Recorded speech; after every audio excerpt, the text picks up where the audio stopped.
madam, lalagyan kasi ito ng pansit canton. Oo, masarap ngayon para ibang kulay. Tapos, basta masarap. Bukas ko, anuhan, 1 kilo, no? Yan, half kilo yan. Tapos ito, enough na para sabi ko, akong bahala. Kasi dito ko kukunin, para hindi dry ang dito, maglalagay ako ng toppings, pero na-slice na yun.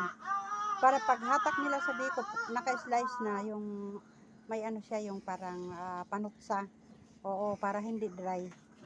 Habang kinakain ng biko, lalong sumasarap. Oo, yun ang yung technique doon. Yan. Tapos yan. Yan. Huwag kang maingay. Sa mahablang ka. Tapos ito yung, yan, malagkit. Ito yung sa spaghetti. No. Sawag sa pansit bukas na. Pero ang una kong lulutuin, yung mahablang ka, at saka yung biko, yun yung sa umaga. Kasi ilalagay ko sa ref yung mahablang ka para hindi malusaw. Maluluto yun, alas 10 siguro, sunod-sunod naman. Tapos, yun na, isalang ko na yung spaghetti. Tapos maghiwa-hiwa na ako sa pansit.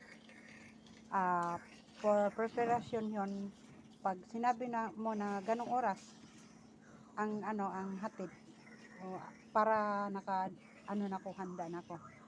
Sige, madam, good evening, see you tomorrow.